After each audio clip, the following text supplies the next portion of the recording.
To call the meeting to order since we've started the recording and it's 6:59. I know my watch is going to change in just a moment. So good evening, everyone, and thank you for participating in tonight's meeting remotely. Today is Tuesday, July 19th, 2022, and this is the meeting of the Templeton Community Service District Board of Directors. And with that, I'll ask our board secretary to do a roll call, please. Directors English. Here. Cardonish. Here. Giardini. Here. Logan. Here. And Peterson. Here.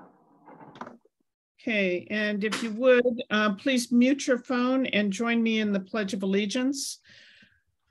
I pledge allegiance to the flag of the United States of America and to the republic for which it stands, one nation, under God, indivisible, with liberty and justice for all.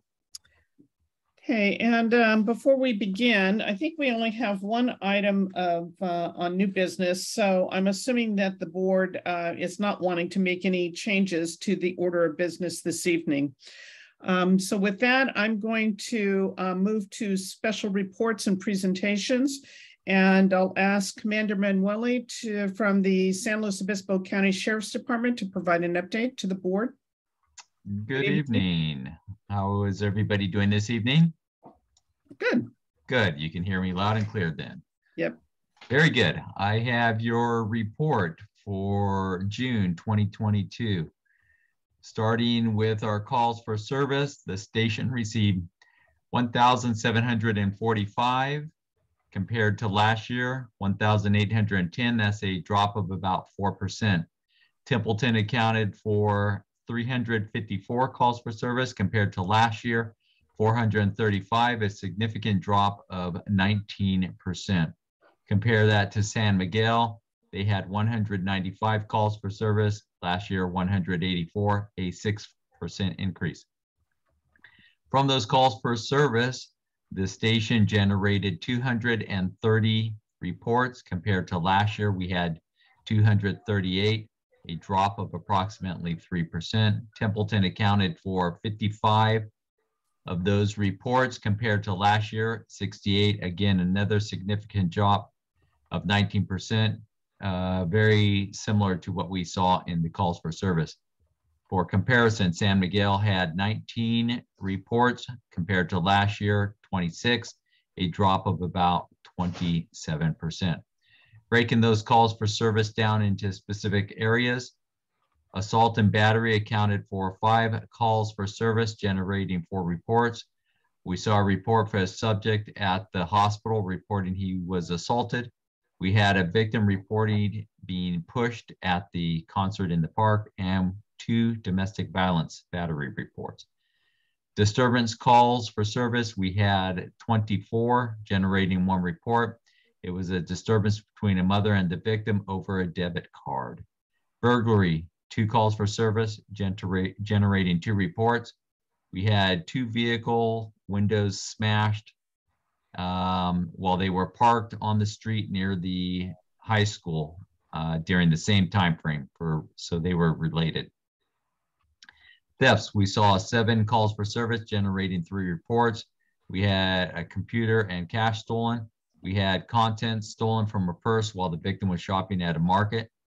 This is a reoccurring problem where people get distracted or people ask them questions, or they're not paying attention to where their purse and wallet and card are while they're reading ingredients, and they're taking advantage of this and stealing items from the purse, and then they're going to local stores and using them for gas or other things. We also saw 1 catalytic converter stolen.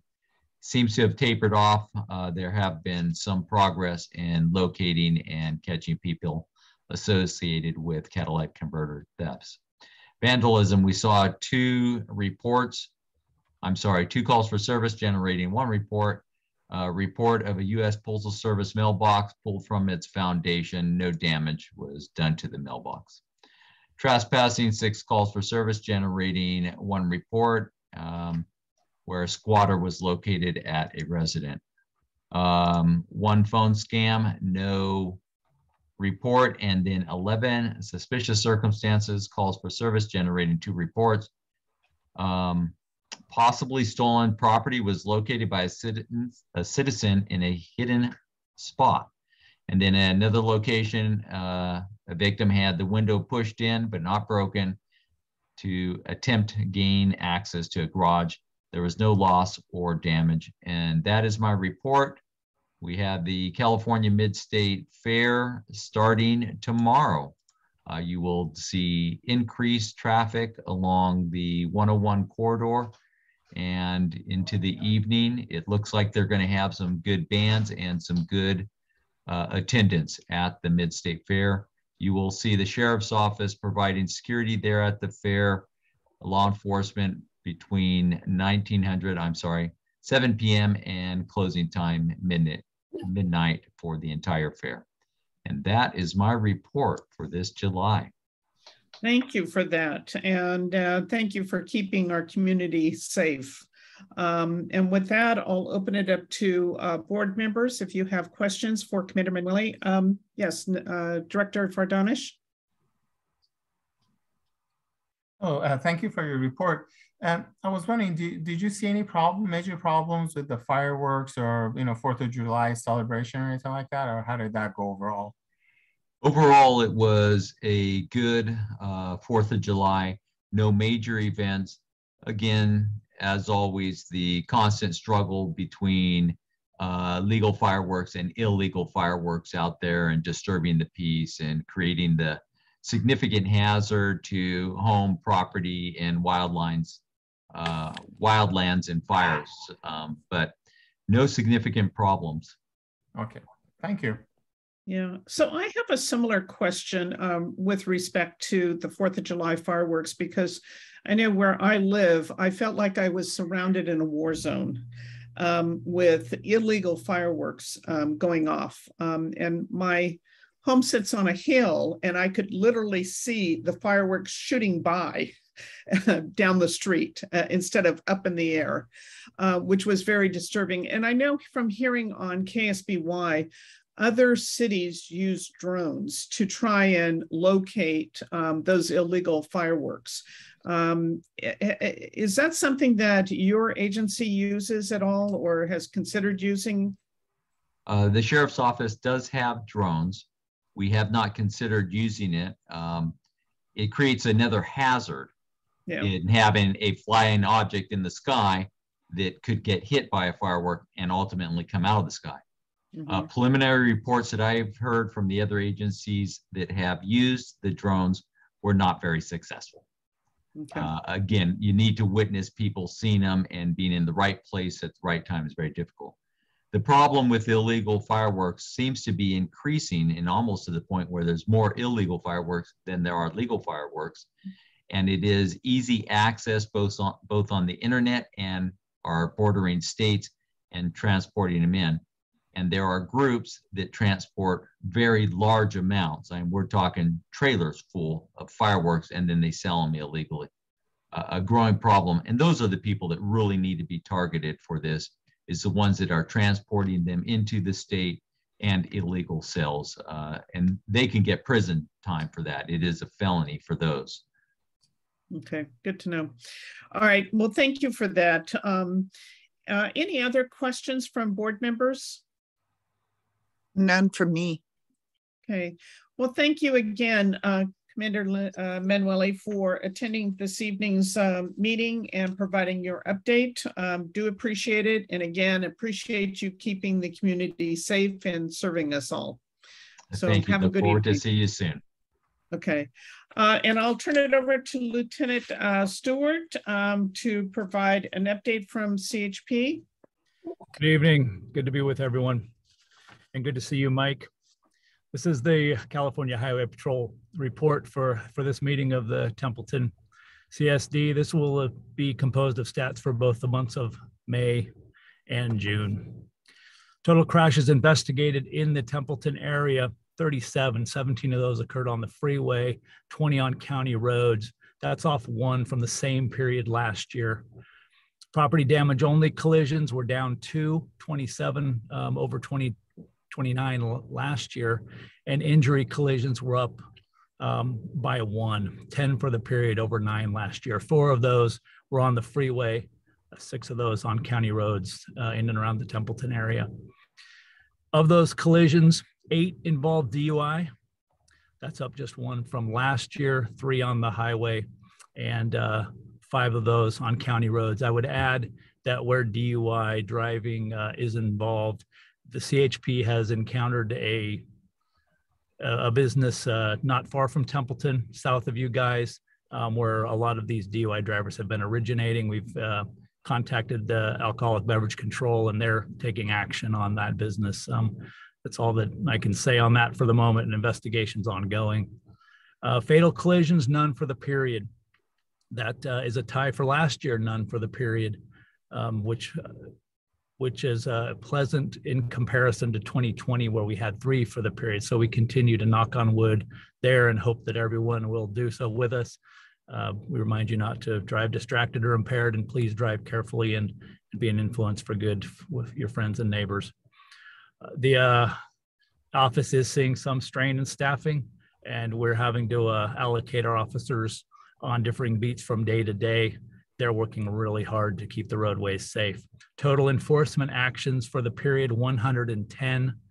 That's down 15 from the prior year. 85 of those enforcement actions were on the freeway, 25 on county roads. To give you an idea of how that's trended since kind of the COVID period, we had 1,357 enforcement contacts for the period in 2020.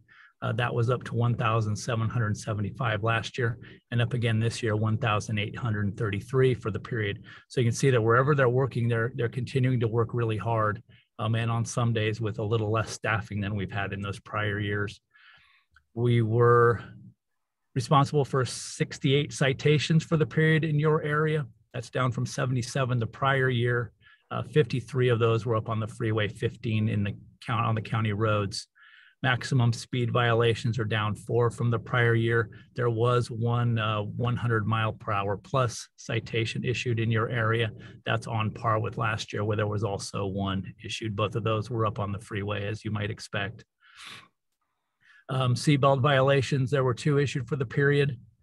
DUI arrests were 10 for the period, 4 on the freeway, 6 up on county roads. To give you an idea of motor services, there were 446 for the period this year. That's just below the prior year, which was a little bit higher than 2020. So we're seeing that climb just slightly and back off just slightly. As you're aware, the traffic trailer's been out on the Bethel corridor near Tablas and Vineyard for a couple of weeks. Be interested to know what your observations have been with respect to that. We do feel like it has been somewhat helpful, and that'll remain out there for the next several days, probably towards the end of the month. We'll bring it back in and then put it out again randomly. That's my report, and I'm available for questions if you have any. Thank you very much for that. And again, also thank you for keeping our community safe. Any board member have questions? Yes, Director Fardanish. Thank you again for your report. Thank you for mentioning the equipment, the radar that you have in front of the park and the Bethel. I was wondering, were there problems? Is that why you put that there? What was your main reason for putting the equipment? Along the Bethel corridor, there had been a couple of accidents over the last 2 years, essentially 2 calendar years, although it occurred late in 2021 and then kind of early in 2022. Property damage collisions that involved fence lines, not injury, but vehicles going a little fast, got off the roadway, caused some damage. And that was expressed in earlier meetings, the desire to do what we can. So we went out and got the traffic trailer. It was actually on loan to another area. We finally got it back, and we've been deploying it just as kind of a deterrent. Okay, so are you going to also place it on Las Tablas west of Bethel? Because I don't think it's been there yet, but as part of this deployment, maybe we'll move it down Las Tablas a little further west. Okay, yeah, because I know there have been problems there too, so that would be great. But what are the results that you got with any significant results that you got from the equipment that was there on Bethel? I can't say that we statistically have seen any difference because the statistics were quite scattershot in the inquiries that I've done to the last 5 or 6 years of crash statistics and so far along the corridor. When the period comes to an end, I'll go back and look at some citation activity, see if that has had any impact. The officers feel like people are a little bit more aware when they do come in contact with folks out there, but that's not a primary beat area for us. Okay, all right. All right, well, thank you very much. I appreciate it. But Thank you. Director Giardini, you have your hand up. Would you like to ask a question? I just have a comment. About 3 weeks ago, I was out walking my dog and there was a bad accident at the corner of Donaldson and Bethel. And actually Chief Peterson showed up because he lives right there at the Vineyards. And I think the nice thing about having the radar equipment there, because I drive that road many times a day because my house is off of that road, is the hills right there, on like Templeton Hills Road and Donaldson come in on blind spots. Even New Wine Place that I live off of is, I worry about getting rear-ended as I'm turning left into our street all the time. So I appreciate the radar or the speed detector there, because I think it does make people slow down in that area. And I think it is helpful. Too bad it can't be there permanently, but I understand you have to move it around. And there does need to be an element of randomness about it if it is out there permanently and people just kind of get accustomed to it. So we'll want to bring it and, return it and pull it and return it and pull it occasionally just to make it fresh for people. I wasn't necessarily going to bring it up as part of the presentation, but I have had conversation recently with the chief over in Public Works for San Luis Obispo County. He stopped by. He was really versed in things that are an issue for me because I'm sure he's taking, input from you guys just as well as I am. We talked about what the budget is for the kind of betterments that would involve putting up warning signs in those kinds of areas, like you said, ma'am. Where all of a sudden a driver's on top of a residential area and didn't know that the residential area was coming. I don't know that the budget's there for those kind of betterments, but we talked about that specifically. There's things that they may be able to do. That's something that you would action through them. But he also related to me that they don't see the statistical heat mapping of problems in that particular corridor. He's working on several other issues throughout the county. But it was great to get some of his input, and we're working with them on these things too. Well, thank you for addressing that. Director English, you have a question? No, just a compliment. Well, actually, question and a compliment. Wanted to compliment CHP for placing the trailer.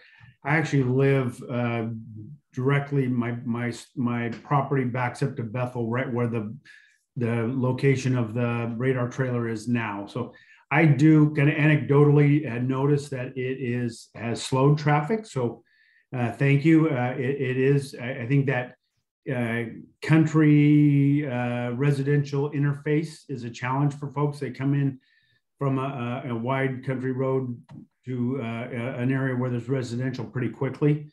So I think it has helped, and I wanted to compliment you and thank you. I just had a quick question.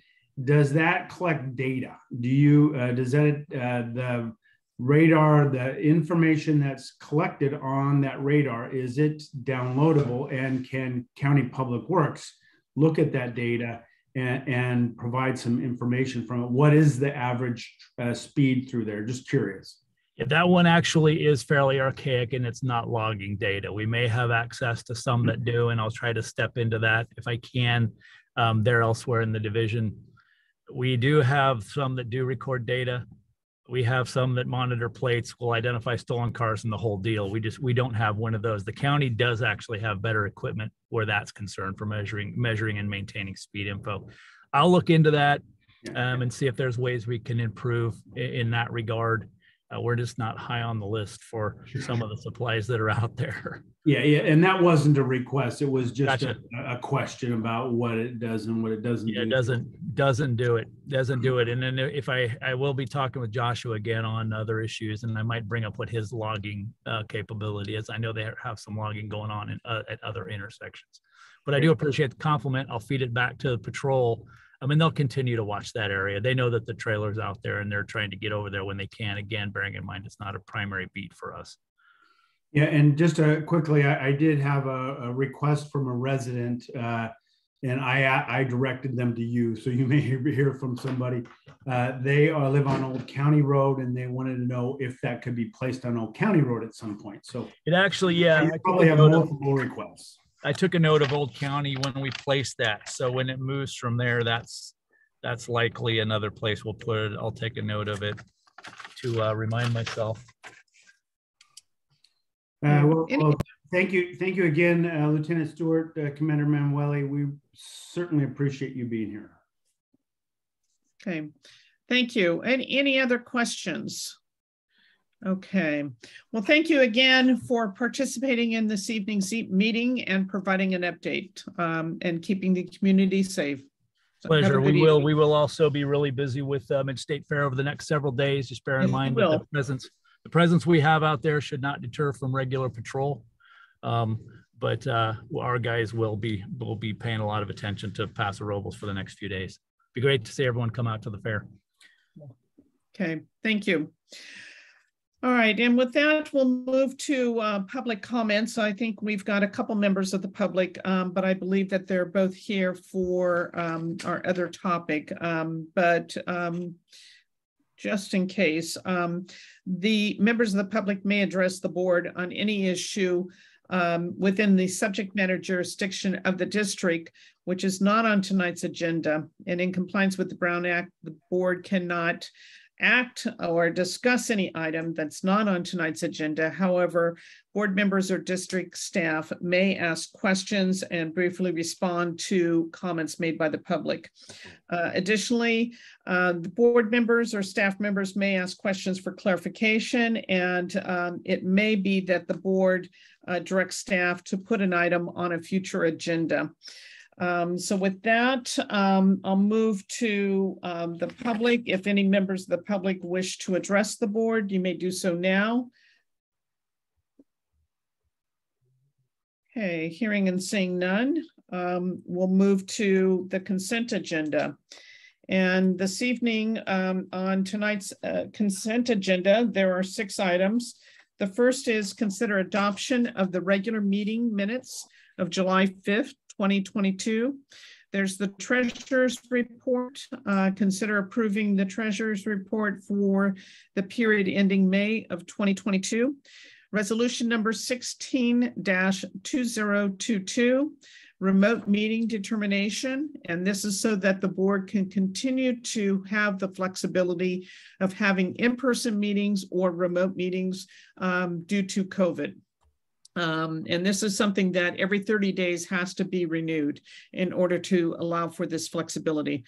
Item D is resolution number 17-2022, consolidation of the district's election.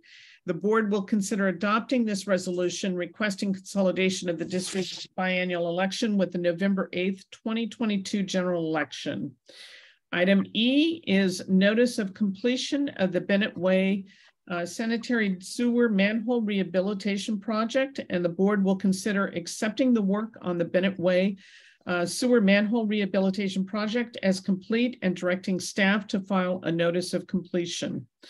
Item F is notice of completion for the Smithwell submersible pump installation project.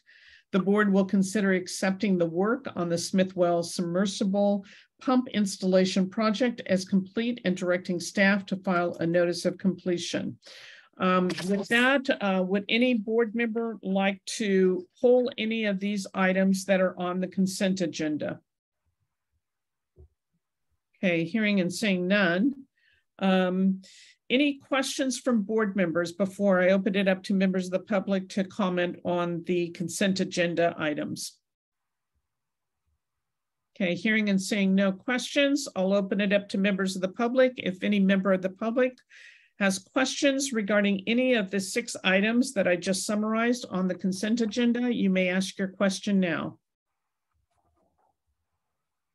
Okay, hearing and seeing none, I'll bring it back to the board to make a motion to approve the consent agenda, items A through F. Move So approval. Okay, so we have a motion made by Director English. And who did the second? Director Giardini? Giardini. Okay, so we have a motion to approve the consent agenda, items A through F, made by Director English, seconded by Director Giardini. Can we have a roll call, please? Directors English, Yes. Giardini, Yes. Cardonish, Aye. Peterson. And Logan. Aye. Okay, that motion to approve the consent agenda passes 5-0. With that, we'll move to new business. And this evening we have resolution number 18-2022. And it's the approval of the IWMA GPA. IWMA stands for Integrated Waste Management Authority. JPA is the Joint Powers Agreement, for those who don't know the acronym. And the board will consider resolution number 18-2022, adopting the second amended and restated Joint Powers Agreement to establish an integrated waste management authority for the cities of San Luis Obispo, for the cities, and it should be also, I think, for the districts, special districts participating within the San Luis Obispo County. With that, I'm going to turn it over to our general manager to provide some background information on this particular item before we open it up to questions from the board and any further discussion. So with that, I'll turn it over to General Manager Brotz. Yes, thank you very much. As Board President Logan mentioned, this item comes before you because there's been some changes at the IWMA that necessitated a restated JPA agreement. I'll provide you just a short background on this topic, and then I'm available to answer questions after I provide a summary. And then tonight joining us is Peter Krohn, who's the Executive Director of the IWMA. This is on his second tour of duty with the IWMA, but has been back now just for a few weeks as the Executive Director. So the Integrated Waste Management Authority was created or formed by the cities within the county and the county itself in 1994. Over the following several years, several special districts, Templeton CSD included, activated Solid Waste Authority and began having their own franchise agreements with haulers for their service areas. In our case, we did that in 2001.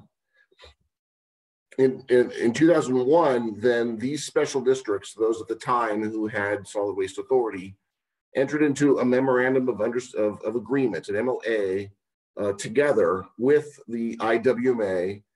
So to recognize that the IWMA would be providing services for these special districts, Templeton CSD included, to deal with compliance issues related to recycling and solid waste. And of course, over the years, those compliance matters have become more stringent and more cumbersome than they were early on. The special districts were not and are not proposed to be signatories to the Joint Powers Agreement or the Joint Powers Authority Agreement. And the reason is kind of simple, that the Public Resources Code, which is the code that was relied on when the JPA was originally formed, when the IWMA was originally formed by Joint Powers Authority, does not allow special districts to be in general, to be one of the founding members of the IWMA. The MOA that was put in place in 2001 did permit the special districts together, I think there are 12, or there are 12 now, to have one voting seat on the IWMA. So at that time, so 2001 until a year ago or so, each of the cities had a voting representative. All 5 members of the Board of Supervisors were voting representatives, and special districts collectively had one voting representative. Now, I don't want to get into all the ups and downs of the IWMA over the past, say, 5 years or so, but there were some issues that led the county of San Luis Obispo to consider and then eventually formally withdraw from the IWMA. So when that occurred, one of the original founding members left the IWMA, essentially rendering the old form of JPA agreement, Joint Powers Authority Agreement, out of date. It was not, it no longer complied because, again, 5 of the voting members had left and one of the founding members had effectively withdrawn. So it was clear at the time that that happened that a new Joint Powers Authority Agreement would need to be drafted. What the IWMA proposed initially was kind of a temporary solution, amendments to the JPA agreement and amendments to the 2001 MOA to allow the temporary solution to remain in effect while more permanent solutions were considered. In November of last year, your board, this board, approved that second amendment to the MOA in recognition of the county leaving, essentially. And we remained members of the IWMA Joint Powers Authority. At that time, the IWMA had established a committee of its board of directors to review concepts and proposals to form a new draft document, a new JPA agreement document. Your board or the Templeton CSD, when the board approved that sort of temporary amendment, wrote a letter stating that while we approved the amendment, and this is included in your packet, we had 2 requests, so the board of directors had 2 requests. First was that more proportional representation be afforded to special districts. I think it was clear at the time that special districts, there are 12 special districts that are members of the IWMA, but again, only 1 seat had disproportionate representation. And that 2, that IWMA should essentially stick to assisting its members with regulations and not coming up with new ones. That was probably the straw that broke the camel's back, so to speak, with the county withdrawing issues related to that. So I and maybe perhaps some of you followed along with these committee meetings and participated in several of them over the fall and winter last year. And the committee had drafted a new JPA agreement that dealt with both of these matters. And at as late as March of 2022, special districts would have 2 representatives on the IWMA board of directors. That would not have created equal representation to the cities, but would have improved our representation relative to the cities. There was also language drafted placed in the draft, or actually was eventually approved, Joint Powers Agreement to bolster the case or the cause of sticking to regulations. Now, this item came before the IWMA board in March, and the board of directors approved it. However, there was one dissenting vote from the city of Pismo Beach. And again, because that vote occurred from one of the cities, the city of Pismo Beach, there was concern that one of those cities then would not ratify, I'll use that word, would not approve the JPA when it came before them. And if that occurred, they could essentially prevent the new JPA agreement from taking effect. All of the forming agencies in the agreement need to approve it in order for the JPA agreement to take effect. So the IWMA board in late March, first the executive committee and later the board went back and revisited two items that came from the city of Pismo Beach. The city had essentially requested, or the city's representative essentially requested that one, the language related to the IWMA dealing only with regulations be stronger to prevent creep, I guess I'll use that word, mission creep into other areas. And so the JPA agreement that's before you does that. It has strengthened that language, which is consistent with our board's request of last November. And 2, the second thing it did is it stripped the second special district board seat. This was the topic that, of course, we were most interested in. Myself and board president Logan both made comments at the IWMA board meeting, as did representatives from several other special districts. However, at the end of the April board meeting, the IWMA board did approve a new JPA agreement that did those two things. Stripped the second seat off of special district representation and left just one, and bolstered the mission of the IWMA to just assist its members with meeting regulatory requirements. So following that, the JPA agreement then is being circulated to all of its members, both the city members, which have a little different standing, as well as the special district members. Now, in order for the JPA agreement to take effect, all of the city members need to approve it. And my understanding is that has now occurred. And so the JPA agreement is binding once that occurs. It is in effect, again, to my knowledge, with or without our participation. Special districts can be a member or cannot. We've been requested to approve the resolution because this JPA agreement ties in the MOA language from 2020, from 2021, as well as from 2001 into one document. But we're not essential to the formation of the JPA or the continuation of the JPA. But the forming cities are, at least were initially. Now there's language in the JPA agreement that's before you that allows any of the members, whether it be a city or a special district, to withdraw from the IWMA with 6 months notice. So this agreement has got some fundamental changes from the original agreement that didn't have this sort of exit clause particularly for the founding or the forming members. So before you tonight, I was also asked by some of the board members, but not necessarily from the board as a whole, to kind of address options, what options might exist for special districts as it relates to the whether or not we execute the resolution and are remain a member. I guess I'll use the word remain a member of the IWMA.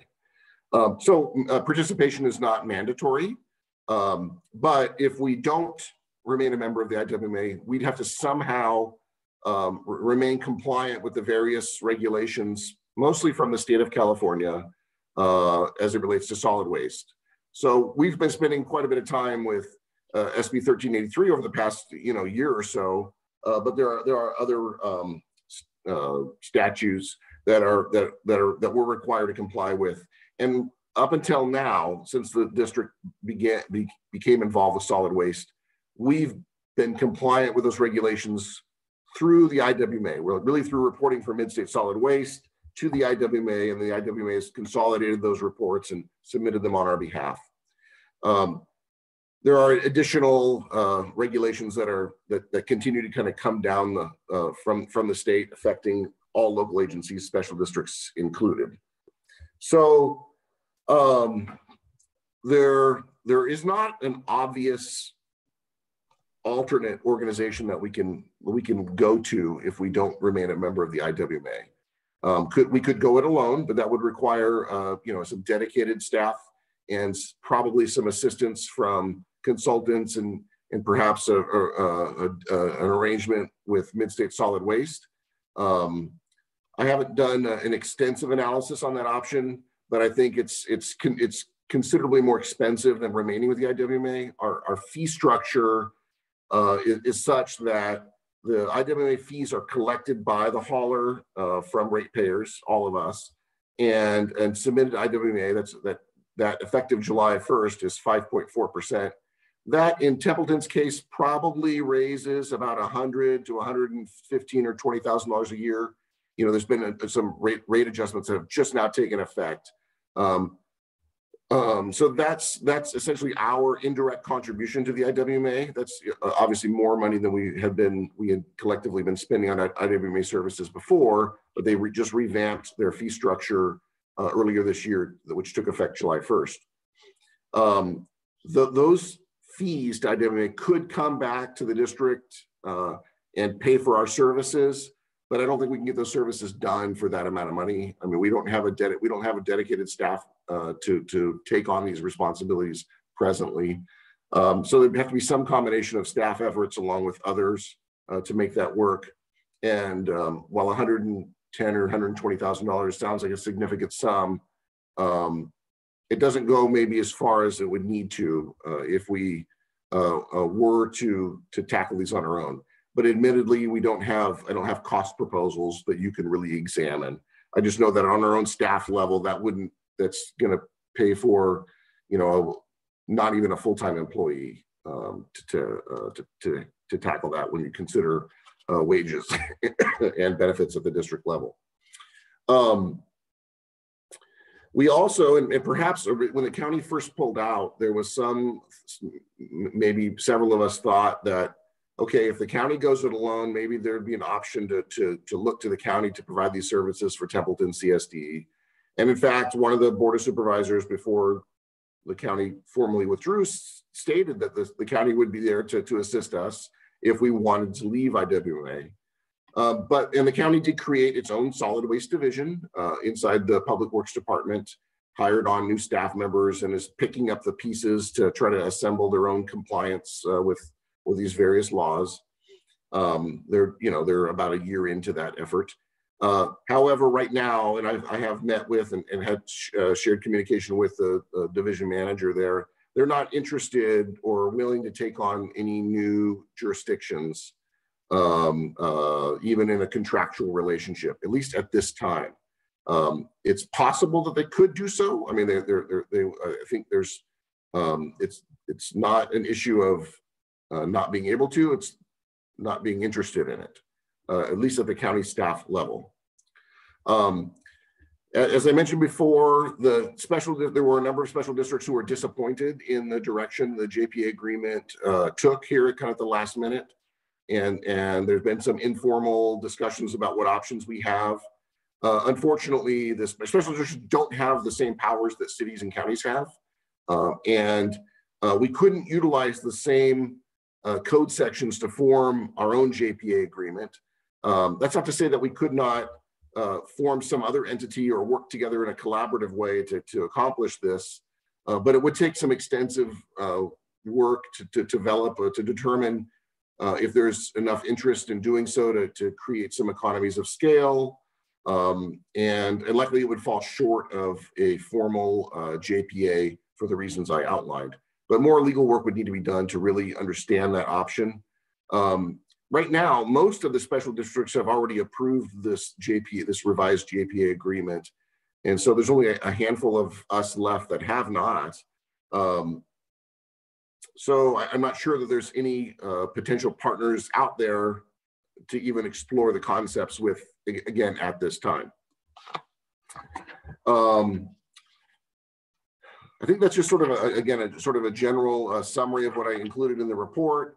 I'm happy to answer any questions. I will note that the IWMA put together a model resolution, which we've converted to our resolution format. Our legal counsel has reviewed it. The resolution number 18-2022 that's before you, if approved, would authorize the execution of the JPA agreement. As I mentioned before, the JPA agreement does provide for an off-ramp or a way out for either special districts or city members. Again, I'm happy to answer any questions that you have, and would continue to note that the IWMA Executive Director, Peter Cron, is available and here with us tonight. Okay, thank you for that update and providing some background information.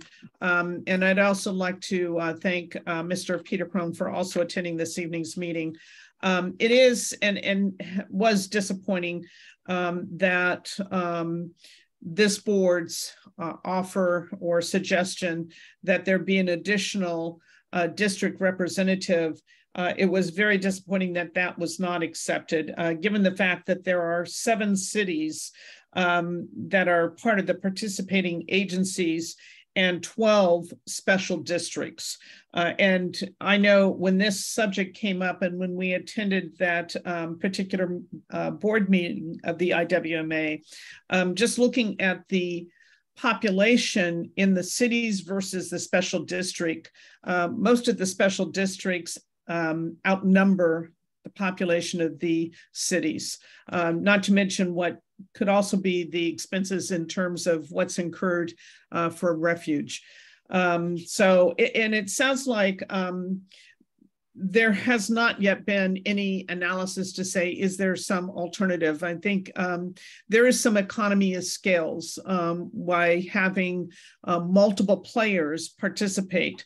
But it does feel as though special districts have been somewhat snubbed in not having a greater voice and participation. I am pleased to see that the scope of the IWMA has been restricted to just those regulatory compliance items and not what people feel would be best for the environment. So that is encouraging. My question before I open it up to other members of the board, I do have a question. By what date do we need to sign this JPA? I believe I'd have to go back and look. I think there was a request to have it done by October or September. There was several months were given. But technically speaking, I don't think we're holding up the IWMA in any way. The cities have all, from my understanding, the cities have adopted it and the agreement is in full force for the benefit of its members.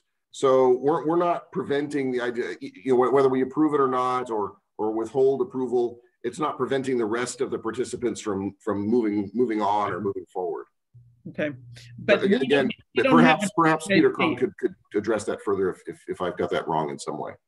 Okay, so Mr. Cron, can you help address that question? By what date does TCSD need to approve the JPA? I think Jeff's correct. Thank you, President Logan. First of all, let me introduce myself. My name is Peter Cron. I'm the Executive Director for the Integrated Waste Management Authority. And to address that question, having it done we need to finish the JPA so we can take the JPA back to the state, hopefully in that September timeframe, so we can finish it before the end of the year. With the county pulling out, it created a situation where we're still technically tied to the county until we get the JPA ratified and pushed to the state, and the state can approve it. And so I think that's where that stands right now. But we would not be holding that process up. Not at this time. I would, and I'd have to check with my counsel on that. I would like to have you. First of all, I would like to have you join, just because I'd like to be able to demonstrate what we can do. One of the things that we've been given direction on is to make sure that we distribute our services equitably to all of our member jurisdictions. And with the pressures that are coming down from the state of California right now, with AB 1826 compliance, your CSD will be put on that question on compliance within the next month. I'd love to be able to make sure that we were all pushing in the same direction at that.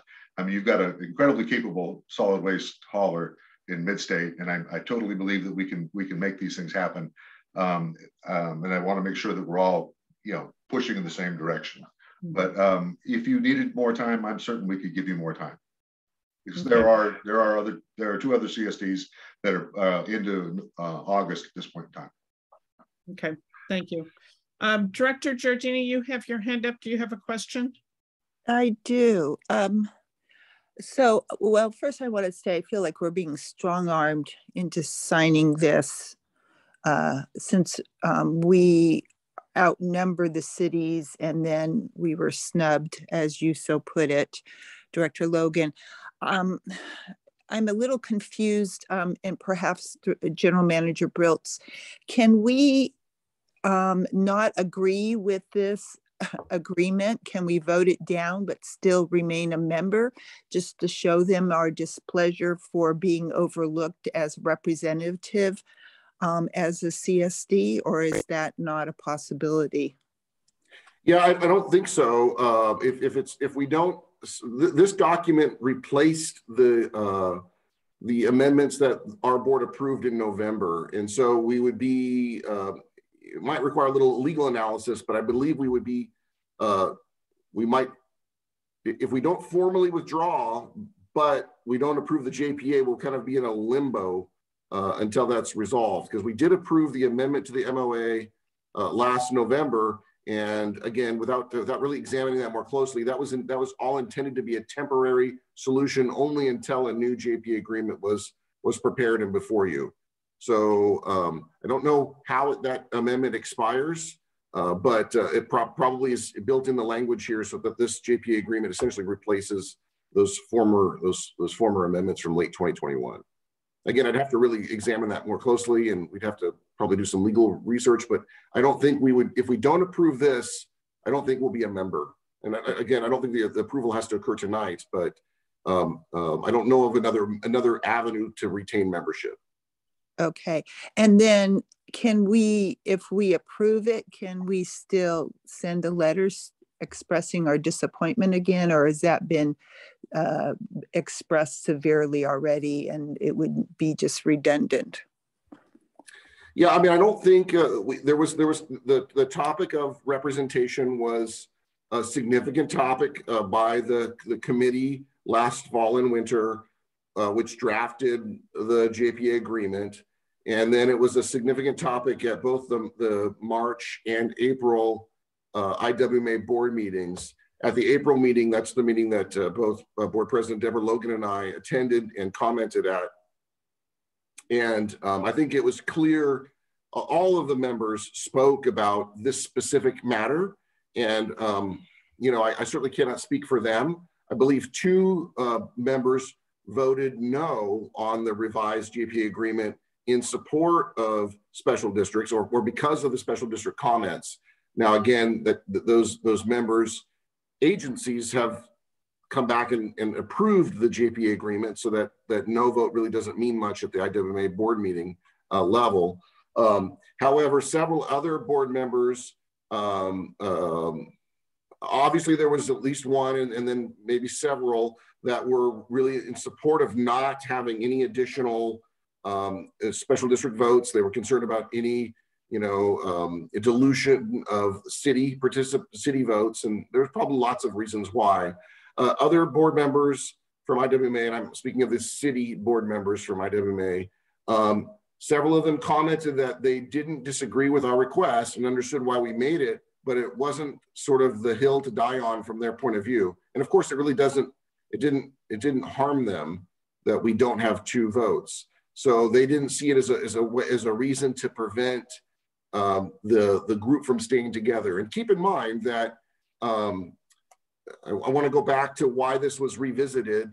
When the original JPA, not the original, when the March 2022 JPA agreement was approved by the IWMA board, it was approved by I think a vote of 7-1, with only 1 city member voting no. But that city member,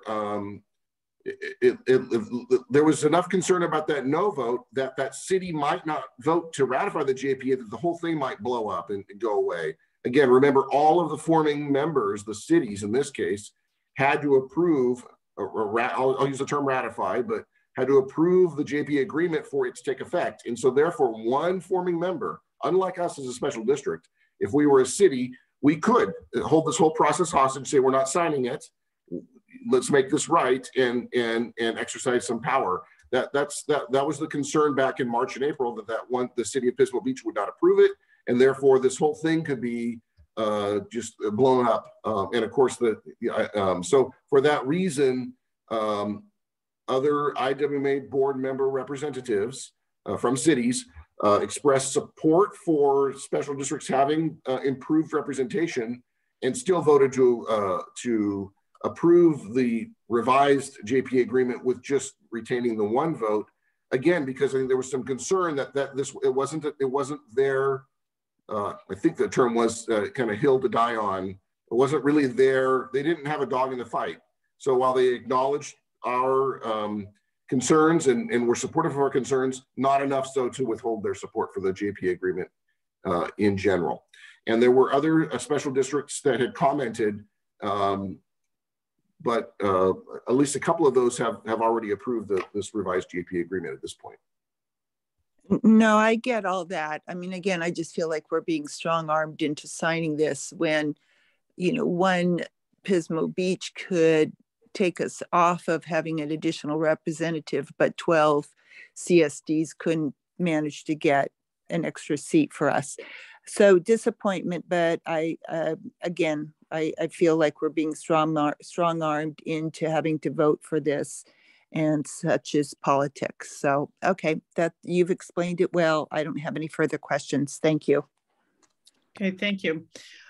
Any other directors? Yes, Director English, you have some questions? I do, thank you. I have several questions, and I gave those questions to the general manager in advance. So, but I will ask them nonetheless. And one, first of all, I wanted to thank Jeff for his report. He did a very good job on the report, and I appreciate one, you advocating for us at these meetings already. You have gone to bat for CSDs in particular, and TCSD in particular. So thank you. Want to thank Peter for attending. We appreciate you joining us this evening. We do have some hard questions. I agree with the two previous directors in our frustration, discouragement, and just questioning whether or not this is a move forward for us because of the watering down of our influence on the IWMA. And it's very unfortunate that that happened. I share the comments of the two previous directors.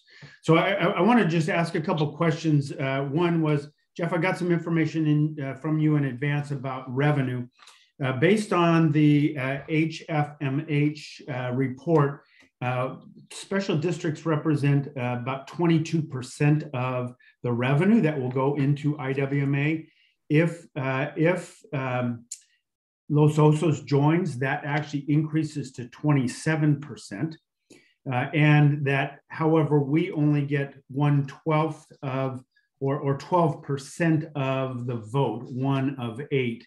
And so there's obviously a disproportion between the amount of revenue that we generate for IWMA and the influence we have on the board. Can you verify that information? Yeah, I can. That was some of that information we put together back, I think, in late April after at the board's request. There were some questions at an April board meeting about revenue related to special districts. And so, yes, at that time, and I just want to state that at the time, Los Osos was in the process of taking back its franchise agreement from the county. It's a little messy what happened in Los Osos, but now I can report that Los Osos has completed that process. They are the franchise is back with the CSD, and the CSD has signed this JPA. So using the assumptions that Los Osos provided and the report that HF&H, that's IWMA's consultant over the past couple of years put together, special districts, my calculations are special districts are expected to contribute about 27.3% of IWMA total revenue. Okay, thank you very much. So yes, we provide more than 1/4 of the revenue for IWMA, yet we get 12.5% of the vote. That is less than half of a vote. Patently unfair, and the Templeton residents are not equally represented in our county for their influence. Morro Bay has a population of about 10,000, a little bit more. Templeton's around 8,000. So very similar cities, yet we have significantly less, our residents have significantly less influence on matters that are important. So you can obviously see that that's patently unfair. Can you tell me, does Cal Recycle provide guidelines and programming for waste haulers and agencies to comply with the state mandates for solid waste? So, is there help out there for us if we were to go it alone? And my questioning will be geared toward how can we do this without the IWMA, which I will not be in support of tonight. So yes, there is a Cal Recycle. One, I don't have even though I've worked in this industry for 25 years in some capacity, I don't have a tremendous amount of direct dealings with Cal Recycle, both here and where I last was employed. The agency was a member of a county-wide effort, IWMA here, and a countywide effort, the last organization I worked for, that had more direct contact. Now that being said, I have participated in a few webinars. You know, we all of us had to bone up to get more ready for 1383. So that caused myself to take some webinars and really explore Calvary Cycle's website. And I think they are set up to provide assistance. That said, the legislation that's come down, particularly more recently, the more heavy-handed legislation puts Calvary Cycle in a more of a regulatory framework. And I'm not certain to where this will shake out. My gut tells me that historically Calvary Cycle's been there to be a helping hand, and as time's moved on, there's a helping hand on one side and a hand coming to slap you across the backside if you're not doing your job on the other. So they're becoming more of a regulatory agency because of the requirements that are being pushed down from the legislature. But I don't have a great deal of extent. I can't tell you for sure if we could totally lean on Calvary Cycle. But there are, in addition to Calvary Cycle's resources, there are others out there that, for a fee that can assist. So I don't think I don't think the issue is, could we not find out how to succeed? I think the answer is yes, we could, if we put enough resources behind it. Sure. It's not rocket science. I mean, I guess it's becoming more and more science, but it's not landing on the moon. It's sorting the trash in the right spot and filling in the right boxes and that kind of stuff. Sure, which leads me to my next question. I kind of see this as Mid-State Solid Waste is already collecting information. They are transmitting that information to IWMA, which then just quantifies it as a whole and submits it to the state. So, we're supporting IWMA to submit stuff that we're preparing and we're paying for. So have you talked with Mid-State about hiring a compliance person to do that reporting? Maybe we have to report it. I don't know the nuances of the law. So provide us with the data so we can transmit it.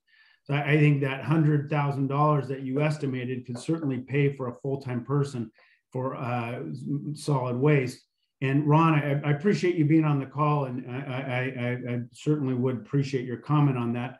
But that may be a solution where we work with our hauler to provide that data to us, and then we transmit it. So certainly it's more complicated than that. I don't even, but have you had those conversations? Yeah, I mean, not that directly, but I think I would expect Mid-State to be conceptually receptive to other options. They're compiling information to provide to IWMA, and certainly that same information could be provided to us or provided to us in another format.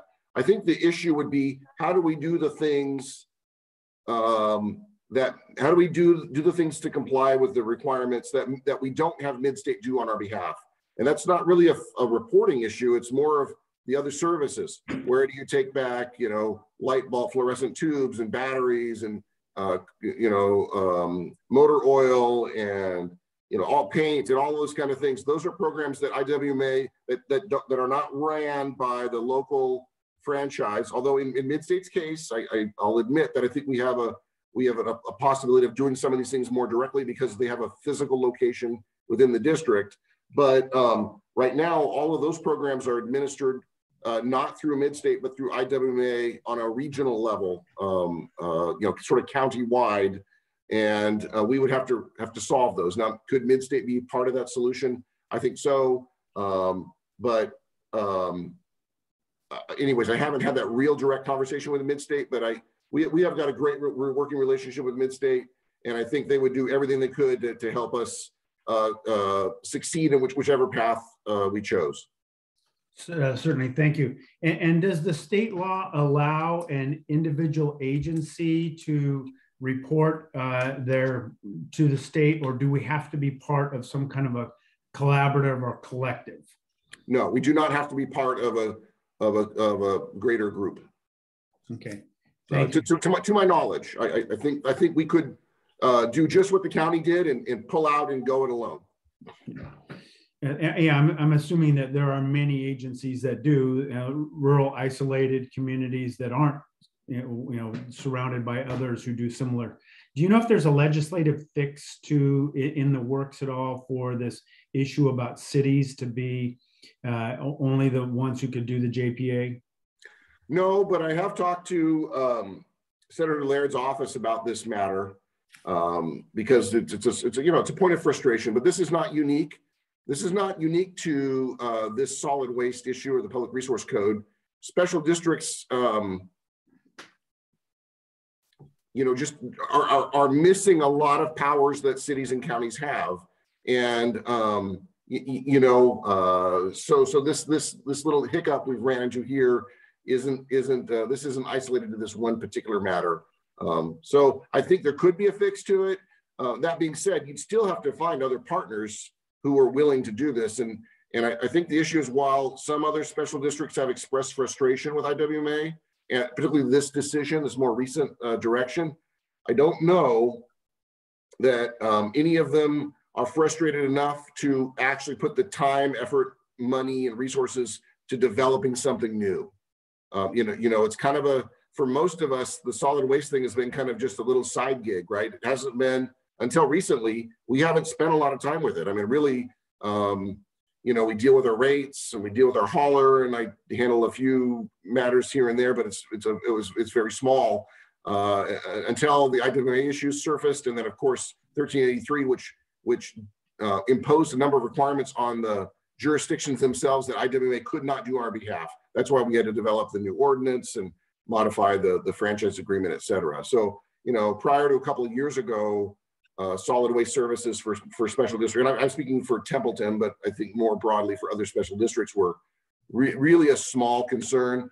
Others I've heard, really since 1383 came about, some jurisdictions have really explored whether they want to maintain or keep their solid waste authority active, because the burdens of these new requirements were much greater than they'd ever been before, and wanted to determine whether it was worth it. So I don't know right now if there's other special districts within our county that we might have to do the heavy lifting, and even then there might not be other partners. I just don't know. Yeah, thank you. I appreciate that. And just a couple real quick questions. Sorry, President Logan, for taking too much time. That's okay. What does the IWMA do? It doesn't sound like they do anything that we couldn't do, or Mid-Coast Solid Waste collection site for oil. They kind of do that already. I put my oil out all the time. Batteries, I don't know. I think it's a better question for Peter to answer, because he knows it better than I, certainly. Sure, thank you, Jeff. So when we look at the Integrated Waste Management Authority, when it was formed back in 1994 to help compliance with AB 939. AB 939 is basically a reflection of our solid waste and recycling element. There's about 44 different programs that work within that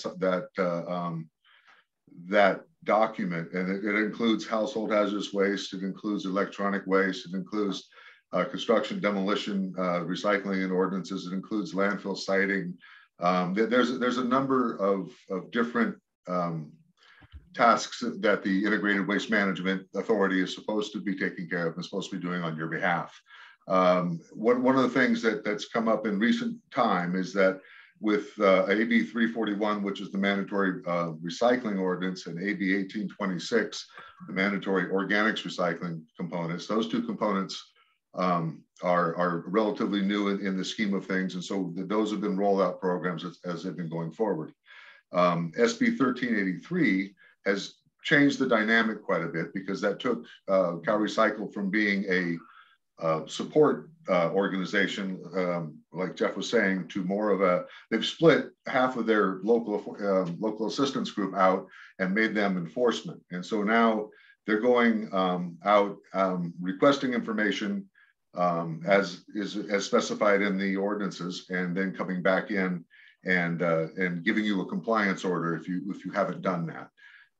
The focus of the Integrated Waste Management Authority today And the direction I've been given is to focus on these state regulations to make sure that we utilize our resources equitably throughout the county and through all our participating agencies, jurisdictions and agencies, to make sure that we keep everybody into this compliance level. They've become relatively, CalRecycle's become relatively punitive at this point in time. And that's one of the challenges that we're seeing coming from Sacramento down to here. So that's one of the reasons why the JPA was put into a scenario where they were just focusing on state regulations, because that's going to be it will be the main focus and the main task for the next couple of years coming down the road. Thank you. You know, from our perspective at the Integrated Waste Management Authority, we're here to serve every one of our jurisdictions equally, and that's the direction I have. So you know, however this works its way through, if you want us there, we're there to help you, and we're there to get you through the process. And that's where we stand. I've got about 25 years of solid waste experience in this county, private sector and public sector, along with about 12 years at the IWMA back in the early days. So that's where we stand, and that's kind of what the IWMA does. They've always provided the umbrella to keep the state of California's regulatory process from coming down on our member jurisdictions. Great, thank you. I'm curious if Ron is listening in. I think some of the things that were mentioned about what are requirements, it sounds like you're doing many or most of those already, Ron. I know you were way ahead of the game on food waste. We got the food waste bins out here in Templeton, you know, a couple of years back. So, I mean, it's been a while. So, you know, is there anything that was mentioned that you are not capable of handling? I'm curious. Good evening. Yes. Can you hear me? Yes.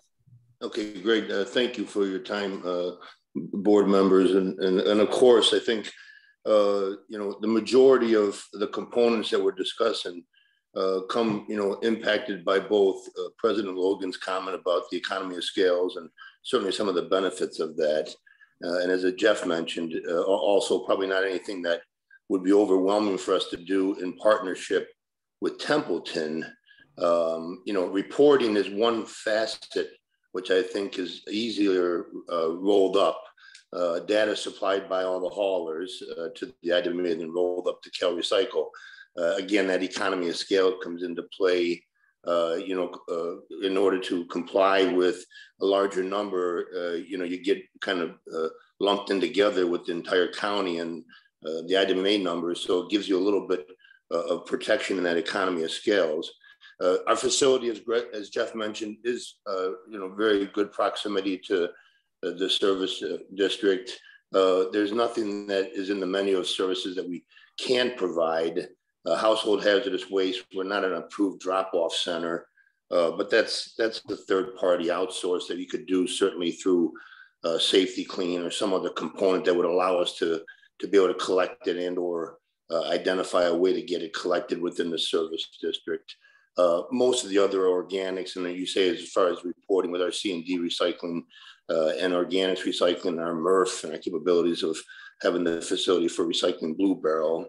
Our recent expansion in the transfer station now allows us to be an MSW transfer station in addition. So we can handle volumes that would normally go to Chicago Great Landfill, to Possible World's landfill. We can handle those within our facility ourselves. So I think we probably could, but there is sensitivity to economy of scale. There is sensitivity to the other components that IWMA does do.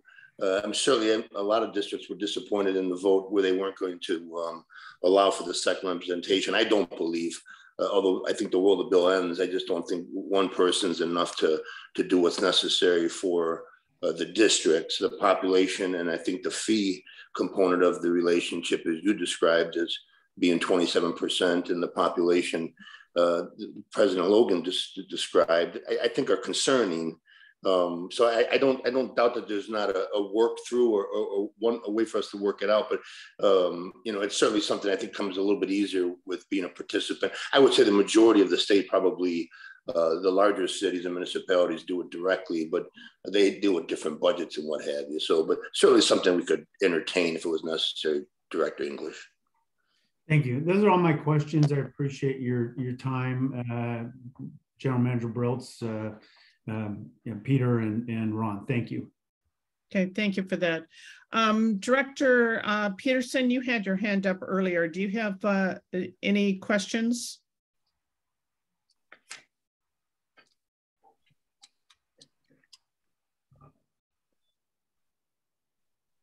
Well, I have a lot of concerns. I'm not sure about questions. One thing, Jeff, that you had said, Briltz, that we could go it alone, and then a little later on in the conversation, you were saying that we had to find other organizations that would join in with us. So I didn't quite understand. Yeah, my apologies for maybe blending those two options together. One of the two alternatives that we have just explored a little bit. I think when I said other organizations could join our effort, that was really in response to could we be part of another group, let's say a group of special districts that would collectively do what we have IWA doing for us now.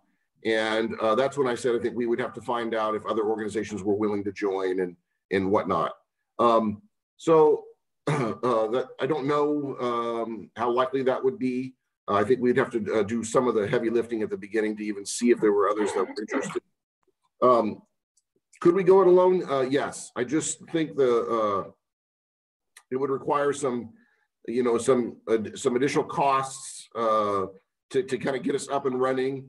I don't think we could do everything we ask IWMA to do for us for what our residents pay IWMA, even though that cost has gone up considerably. Just because we right now are not devoting a great deal of staff effort in this area. So now I know that's not a very robust answer. I just looked and said, okay, for what our ratepayers are going to pay IWMA, roughly 100 to 120,000. How far can we make that go? And we'd be looking at probably some services that would require vendors. We'd be looking at probably some arrangement where a mid-state would be doing some services that they're not doing now at an additional cost. And we'd be getting some consulting help, and we'd be putting some of our own staff resources towards it. And so putting all those factors together, how far can we make that $110,000 or $120,000 stretch? And I think we'd be digging in and maybe well into our franchise fee revenue beyond the IWMA portion of the fee to get that done. And that's disappointing only because we've more than doubled, nearly tripled the IWMA fee here just very recently. But it still only adds up to, again, about that $115,000 a year based on my kind of back of the napkin math. So that's why I reached that sort of preliminary conclusion. But clearly, if the board does not approve the JPA agreement, we will we'll have to invest, consider some more resources to figuring out what is the best alternative. And I think in the short term, that would be going it alone, utilizing some assistance from Midstate, some consultant help, using some of the same vendors that IWMA and the county are using for their programs. And then there'd be, at a minimum, some staff oversight and perhaps some more direct work with CalRecycle and administering these various programs. So just keep in mind that IWMA is involved sort of directly in the reporting and directly in the public education, but they manage these contracts for the various other services. When you take your paint that you didn't use to a drop-off location, it's not going to IWMA. There's not an IWMA employee that's handling that. There's a contractor or a vendor that's providing that service that IWMA is paying for using the rate stream that we all provide. So that component is what we'd have to figure out. My understanding is the county actually decided, at least initially, not to ramp up its own services. And so on the programmatic side, or on the and actually have entered into an agreement between the county and IWMA, even though the county pulled out, they're paying IWMA to run those particular services for county residents. Okay, thank you. Director Fardanish, I know Director Giardini, you have your hand up, but Director Fardanish, I'd like to see if you have any comments first before going back to Director Giardini. Yeah, I have a question. John Manager, just right now you mentioned that, we have discussed this many times, that we have basically tripled the amount of money that we're paying IWMA, and now we're somewhere around $100,000 to $120,000. So how did IWMA decide that we need to give them that amount of money? What is it based on? What's the percentage? Where did this percentage come from? So so historically for many years, and maybe since the beginning of time, the IWMA fee was 2% of the rate that was collected, except for residential customers under $50. So for most residential customers, it was 30 cents a month. That was to my understanding, that rate structure was in place a long time.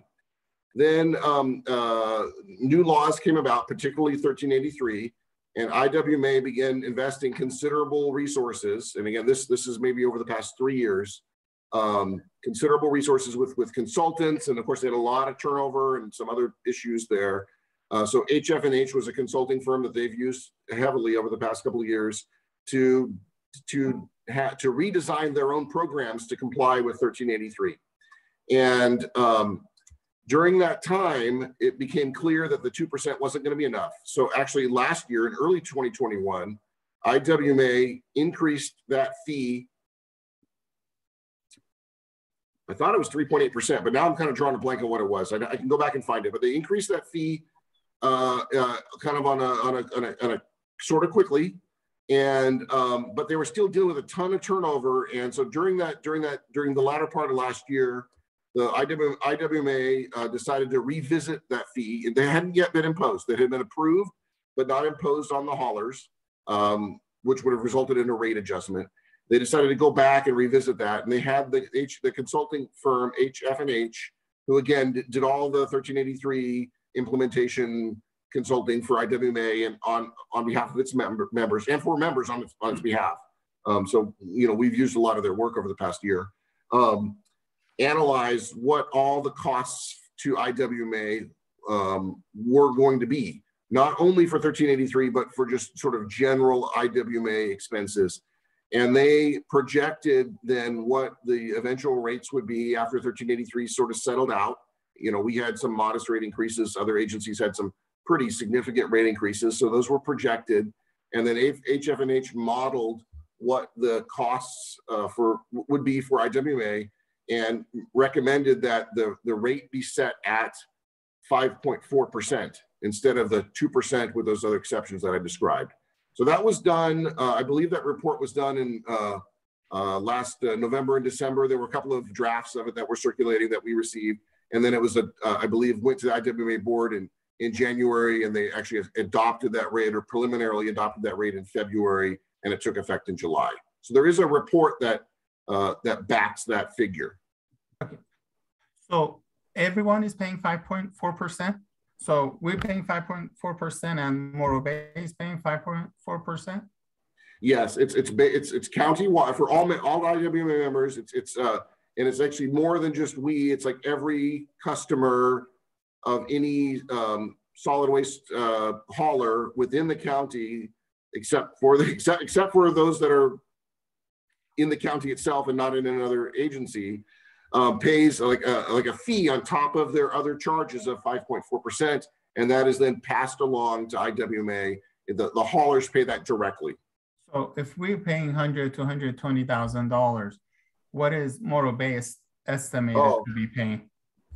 Yeah, I mean, it all depends on their projected revenue. So it's, probably Morro Bay's pretty similar. I can pull up that report from my. Okay, so no, this is all just going. Yeah, it's something like, Peter might know off the top of his head, but what the total amount of revenue that's being collected is estimated to be.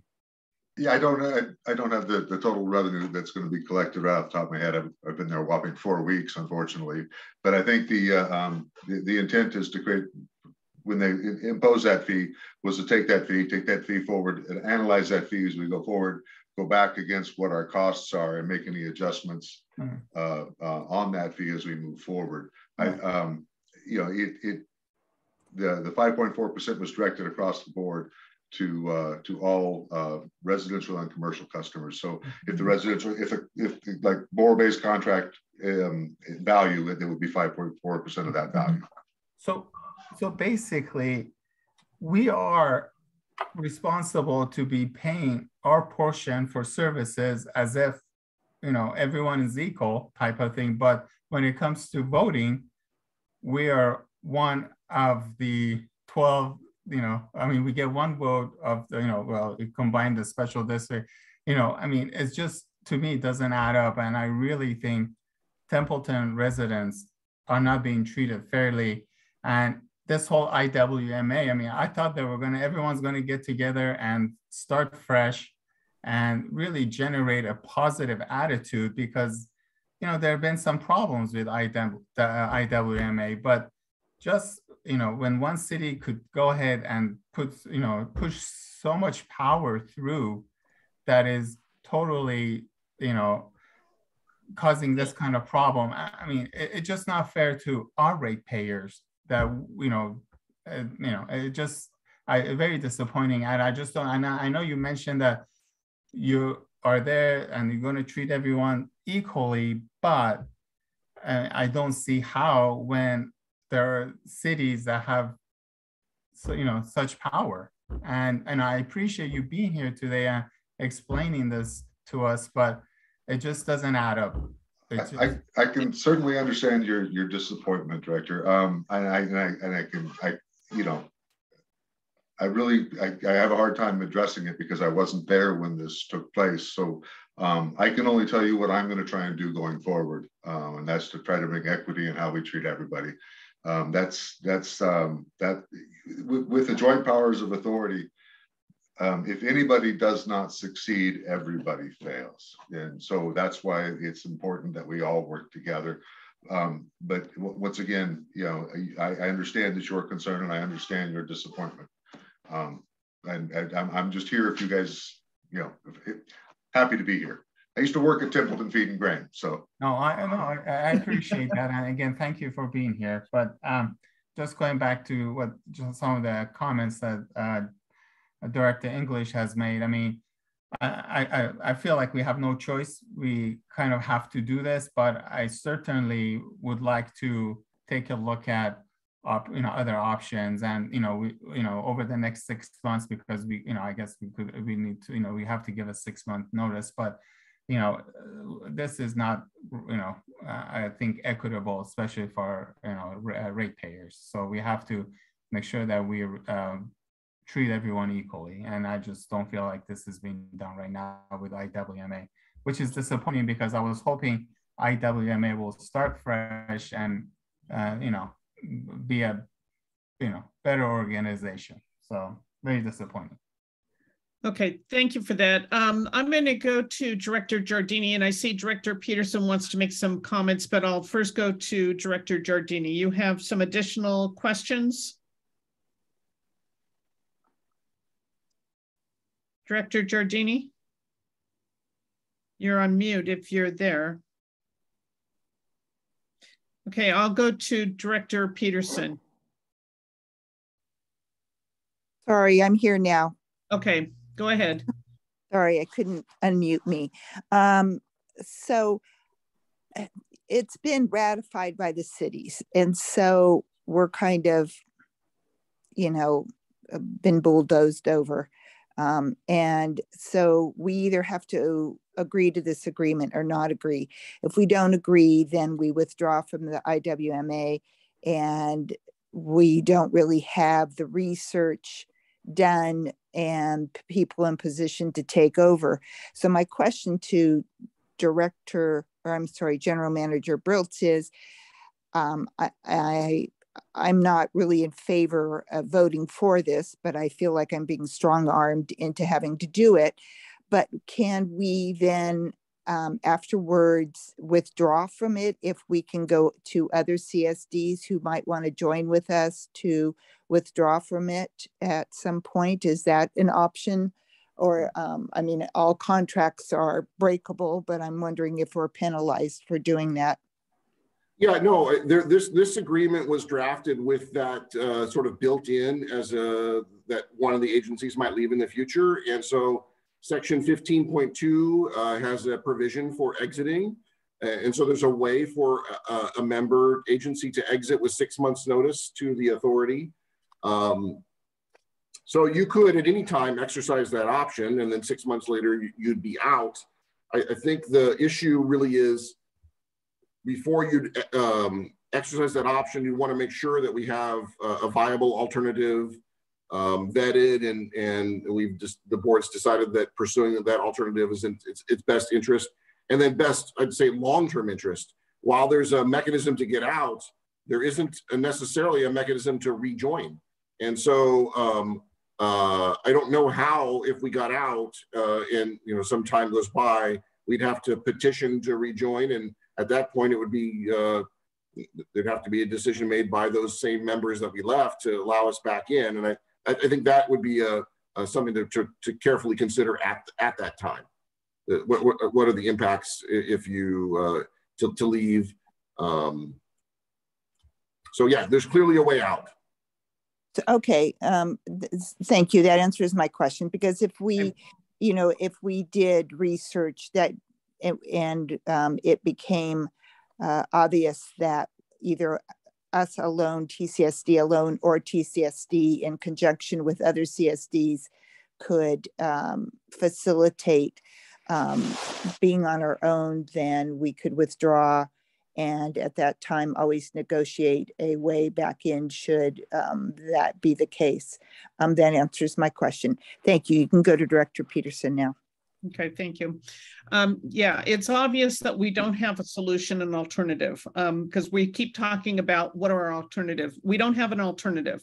So I think before the board, there is just simply, do we go with this JPA or not? And my recommendation would be that we go with the JPA. There is a termination clause. 6 months notice is more than sufficient time in my mind to flesh out some alternative, because I think to General Manager Briltz's point, there is no get back in.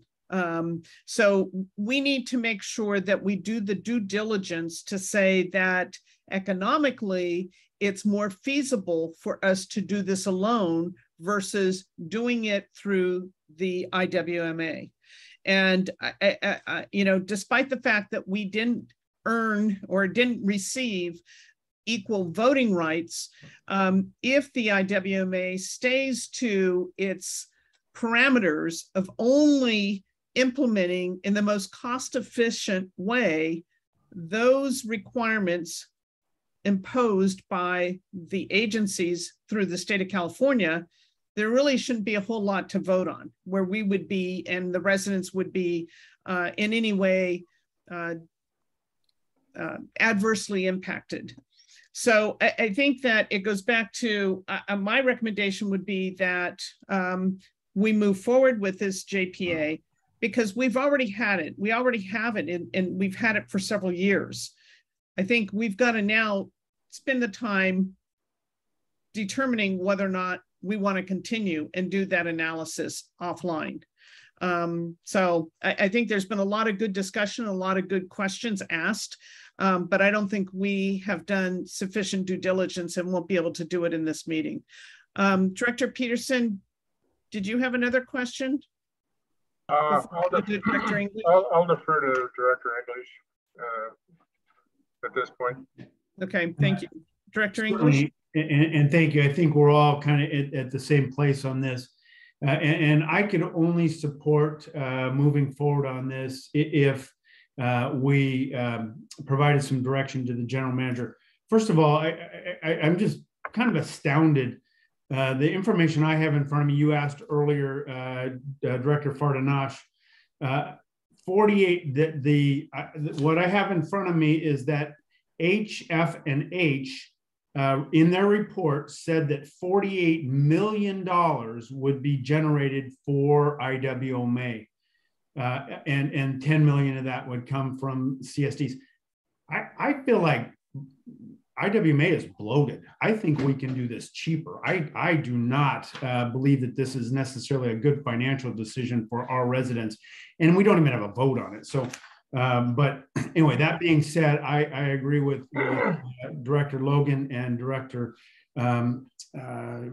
Giardini in that we don't really have much of an option at this point. I could only support this if we provided direction to the general manager that we bring this item back to the Solid Waste and Recreation Committee with a presentation on how we could do it ourselves. Not whether or not we should, but how we could do it ourselves.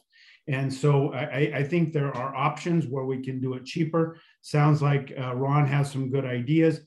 I spoke with the general manager, or he responded to me. There are private entities that provide services. So I know this generates work, and I apologize about this, Jeff, but sometimes there are positions and issues where you just stand your ground and say, no, not only heck no, but heck no. So I would support it if we provided direction to the general manager to bring this back with options on how we could go it alone or partner with other agencies who could join us. Completely agree. Director Peterson, you have some comments? Yeah, I'm glad I went to Director English because I definitely agree with that. The only way I feel I can really support this in good conscience is if we ask Jeff to bring back something that says how we can do this, and not, because right now I don't think that it would be the time to say no and try to go it alone, and there's too many unknowns out there. So yeah, I think that we should probably approve this, but General Manager Broth should bring back within a certain time limit. I'm not sure what that is, maybe the next 6 months, how we could do this alone. I'm going to make a motion that the board approve the IWMA JPA and that alternative options to the IWMA agreement be pursued by the Refuge and Solid Waste Committee, as suggested by Director English, to look at other ways in which this can be accomplished with keeping it economically neutral to the district. Yes. I'm sorry, just one point. There was a comment made earlier by Board Member English about the revenues raised. I just wanted to clarify because I think he's referring to some older info, some email that I had sent out. There's about $48 million that is the total amount of hauler generated revenue during the last fiscal year. IWMA will receive about 5.4% of that, so about $2.6 million. So that when we cite the $48 million, that's total refuse revenue countywide, excluding the county, not the revenue to the IWMA. The IWMA receives a percentage of that.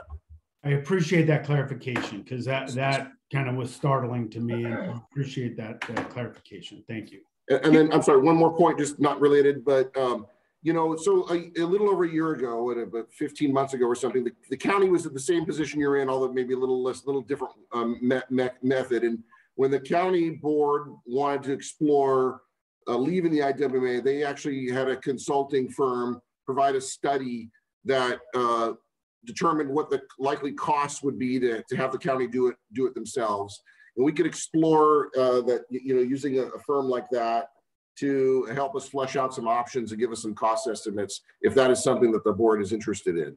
I would like to have that considered by the Refuge Committee. So I think the Refuge Committee needs to meet with you, the general manager, to flesh out the details of this and bring it back to the board at a later date.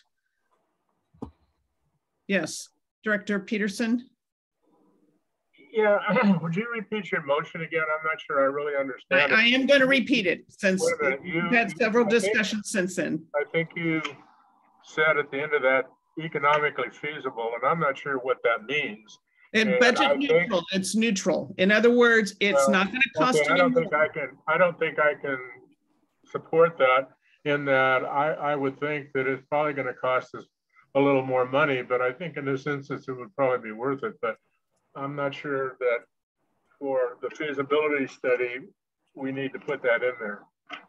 Okay, well, okay, I'll make the motion that the board approve the IWMA Joint Powers Agreement, and that the Solid Waste and Refuge Committee explore alternatives to replacing the IWMA for presentation at a later date before this board.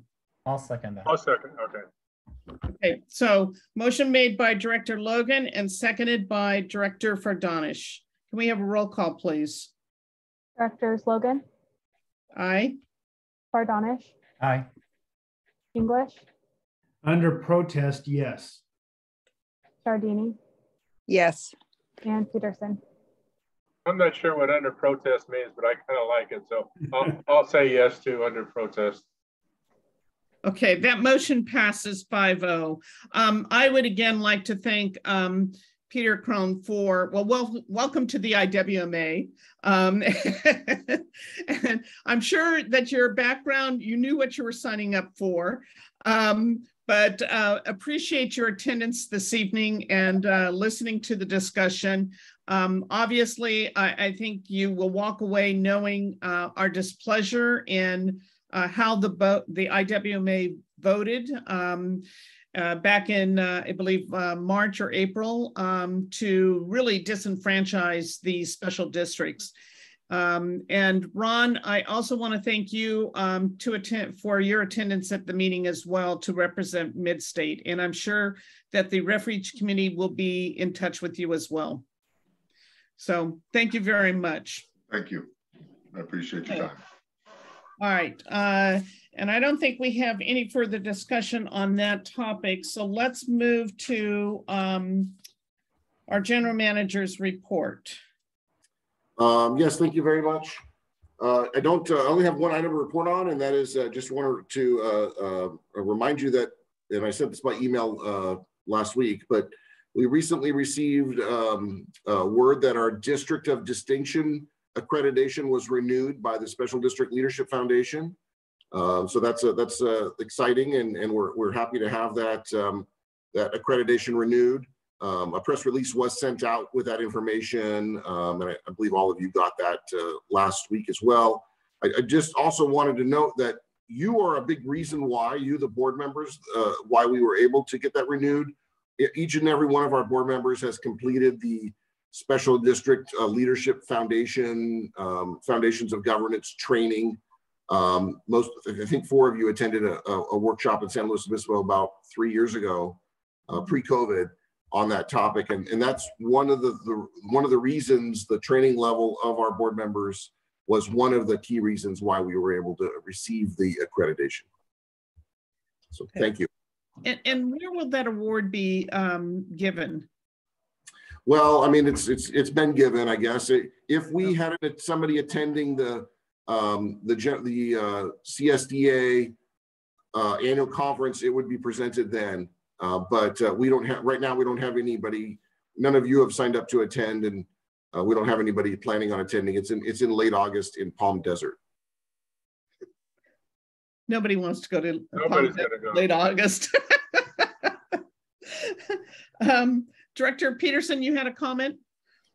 Yeah, I think if anybody goes, it should probably be Natalie. If she wants to go, I'd recommend that we send Natalie. She's really the reason that we got it to begin with, and she put in a lot of hard work. So if she wants to go in 120-degree weather to accept this, I think she would be the one that should go. And if she wants to go, I would recommend that we send her. I'll ask her. All right, that's a great comment. Any other comments that you have, Director or General Manager Burles? I do not. Okay. Director Fardanish, you had a comment or a question? Okay, thank you. Then we'll move on to committee reports. I don't believe there were any committee reports in our packet. And I know there is a TAG meeting coming up this week. So Director English, do you have some comments there? I did see the agenda. My comments are that yes, there is a board meeting. It's on the 21st. It's at 6:30 p.m. It's in our boardroom. It is in person. So if anybody wants to attend, they have to be in person. They do not have the capability to do remote meetings at all. So there are several items on their agenda, and I'll just go over those real quickly. There is a review of vacation rental minor use permit out on Jack Creek Road, so it doesn't really affect us. A concern voiced by a resident regarding the painting at 10 South Main Street. They have some bright colors on their buildings that apparently don't match with the Templeton guidelines, the downtown guidelines. There's the discussion of a permit that's outside of the district area, and a couple other reports on development projects. So I will be at that meeting and I will report back on the results of that meeting. Okay, thank you. Any questions from any board members for Director English? Okay. Let's see, update reports. We do have Natalie's. So yes, and so I had just made a note here. Congratulations to Natalie, because I know she is the one that's really kind of pushing through the District of Distinction and making sure that the district gets that that award. So that's good to know. Any questions that? Oh, I also want to call out is I think in Chief Peterson, his report. The fire department received a $20,000 OTS grant for combination of tools and vehicle. So that's good to know. And I don't know about the number of pancake breakfast serves, but it seemed like it was well attended on the 4th of July at the fire station. So do you have any numbers? I didn't receive a number. I agree that it looked well attended. It was busy when I was there. And again, that's just that is not a district activity, right? It's an association activity just held at the district fire association activity. So we don't always know that information. Okay. And then let's see, there's also a water production report in your packet as well. And I did want to comment on that, if you don't mind. Yes. So if you look at just because I think it's interesting, we're kind of monitoring what's going on drought wise. If you look back at our water production, particularly in the months of May and June, right? This is kind of when the sort of drought messaging hit home, kind of at the end of the rain year. We compared to last year, about 10 acre feet less from May of last year to May of this year. And in June, about 3 acre feet less from June of last year to June of this year. And while those may not be overwhelming numbers, they are smaller. They're certainly considerably smaller than 2013. I think the important thing is we've had a really quite a hot, particularly in June, quite a number of hot days, and still had lower water production. We've yet to hit a 2 million gallon a day production day. So things have been fairly moderate this summer with regards to water demands. And I think that is a reflection of a number of members of the community really going a little further with their conservation efforts. I would agree. So Director English? I wanted to comment on that as well. I saw that, the other thing that's really not captured in here, Jeff, is that since 2013, we've had quite a bit of growth. So in addition to kind of remaining, our water use is less, our production, we're increasing in our housing stock. So, our overall, the water use per capita is doing pretty well compared to what it was in 2013. Yeah, I don't know I don't know if we have that data on per capita use, because we don't have to do it, but it'd be curious what that would represent. Yeah, well, I mean, I think we've shown on that same sheet, that very first page there, the number of connections, just that is readily available, and there's about a little more than 10% more. Let's see. About 10% more connections than we had.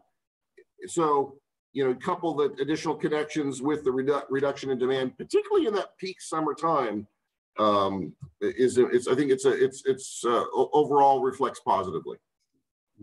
Thank you. Mm-hmm. Okay. Any other comments? Okay. Directors' reports and/or comments. Do any directors have any reports on meetings or that you attended on behalf of the district? Yes, Director Fardanish. Yeah, I'd just like to make a comment. It's not in regards with any meeting. It's in regards with the correspondence that we had that was, I guess, happened last week with a gentleman regarding water units. I wanted to make a comment. I know, President Logan, that you responded to him, and I appreciate that, and I thank you for that. But there were a couple of items on there that concerned me, and considering that this item is going to be on the, in a future meeting, I just wanted to clarify it. When I read your email, it said that you had an understanding that other TCSD board members have received that email, as well as you mentioned that on behalf of TCSD board that you're writing this email. My concern with that is it at least to me, it gave a perception that maybe that board members have communicated regarding this matter, but I just want to, at least on my behalf, I want to be clear that I did not communicate to any other board member. No, I appreciate you bringing that up. And I just want to make sure that's clear because especially since this issue is going to come up. So I just at least want to make sure that, so that way there's no misunderstanding in regards with Brown Act violation.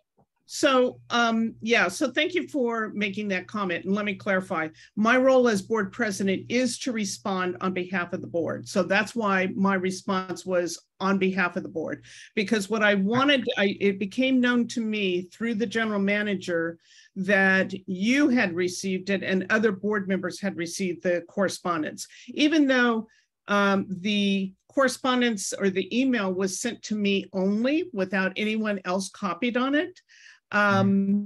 So it wasn't clear to me that others had received it until I spoke with the general manager.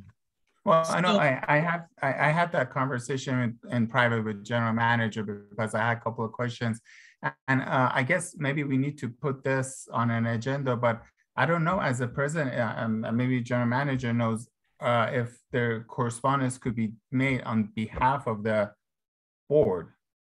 Well, understand. You certainly could speak on your behalf. You obviously certainly could respond on your behalf, but I'm not quite sure you could respond on behalf of the board if we have not had the discussion yet. But understand, my response was only to acknowledge his email. That was it. It was not to give an answer. It was just to acknowledge the receipt of his email. Yeah, which is and fine. It was only to say that it required the full board's discussion. No, so no, what I was doing, I mean, I don't have a problem that you responded. You know, if you had said you're the president of the board and you receive this and you will be putting this on the this item on the agenda, I don't have a problem with that.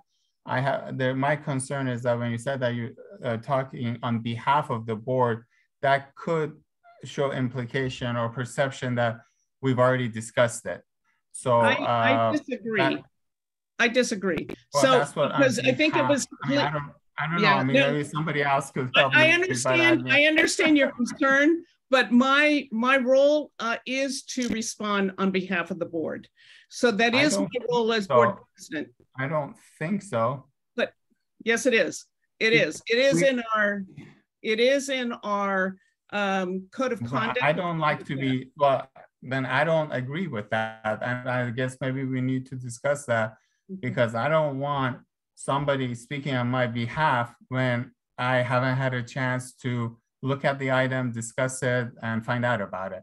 So- if it's once it happened, if this had already been discussed and everything, then yeah, that's not a problem. But I don't feel comfortable you speaking on my behalf. I wasn't. So what I'm saying. That's what it says on the behalf of but understand, board. That Naveed, includes me. no, understand what was said in that email to him was acknowledging that he had sent correspondence to other board members and that I was responding on behalf of the board to acknowledge receipt of his letter, and it would require, any discussion would require the full board, and that it would be put on a future agenda. You should not have known. You should not have known anything about. No, it's appropriate for me to know through the general manager. I disagree. And if you think it's Brown Act's violation. Point of order, this is not on the agenda, it's out of order. Well, Okay. that's what I'm saying. We need to put it on the agenda because I don't feel comfortable with that. So I need clarification. What do you want put on the agenda? If we need to discuss it, that I was not under the impression that you could speak on our behalf without us having spoken first. So do you want a legal opinion? Are you asking for a legal opinion? Whatever is necessary. If it's in our bylaws, I wanna look at that, discuss that, and understand that, because I don't think it's appropriate. I'll take it offline with the general manager and show. I'll have him show you where it's in the bylaws. Director English, you have a comment? No comment. Okay. I have a comment, Yes. if I may be recognized. When I read your email, I didn't come to the same conclusion that Director Fardenish came to, but it sounded a person may contact us to discuss a problem, and then when it comes before the board, we just have to say that we've had ex parte communications with them. That's pretty standard practice in my business. And either the council members or the planning commissioners have to state that they've had ex parte communications. I kind of, when I read your email, it sounded like you were saying no communications were allowed. But I don't need it to be discussed. I mean, Director Fardenish wants it discussed or have that section brought to his attention. It sounded to me you were instructing us not to talk to him, and that actually he can talk to all of us. We just have to declare ex parte communications when it comes before the board. Okay, thank you for that. Any other comments? Yes, Director English. Thank you. On a lighter note, I did participate or helped out at the beer run. I did not consume, but it was a wonderful event. It was great to have one of our events back in the public where we had people coming out. It was successful, not as successful as some in the past, but we want to build that up. It is a good fundraiser for the rec department. We had 120 runners. It was a lot of fun. Barrel House was fabulous in hosting. It had some good sponsors. Mid-State Solid Waste was one, Wyrick Lumber was another, and MKN, one of our engineering firms, was another. So it will be a successful fundraiser for the rec department. I encourage you all to participate next year because it's a blast. That was my only comment, and thank you. Okay, thank you for that. Yeah. Okay, any other comments? Director Giardini, you still have your hand up. Do you have an additional comment? Okay, I'll take it as no. No, sorry, my fingernails are too long and that won't let me do it. I just want to say one thing. It's not on behalf of our TCSD, but the County of San Luis Obispo and the homeless ECHO is running a series on how the County of San Luis Obispo is handling the homeless crisis. I did listen to a portion of the Zoom meeting on Monday at noon, and I'm trying to figure out where they post it. I think just as representatives of our community, that it is an interesting information to listen to how it's being addressed.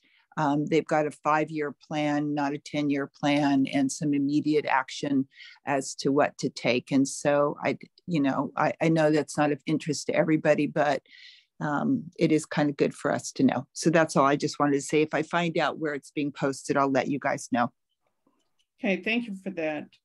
Our next meeting is August 2nd, and the issue of the water units is going to come before the board at that meeting in lieu of the strategic plan. So I made that a priority over the strategic plan so that we can get that addressed and respond to one of our community members. There's also the biennial conflict of interest code amendment also scheduled for that meeting tentatively. So I have, I just found out today that a project of mine in the city of Paso Robles is being appealed on August 2nd. Do you think that the person who's asking for the water meter situation would allow it to be postponed 2 weeks? I have not talked to them, but I'll leave that to the general manager. And so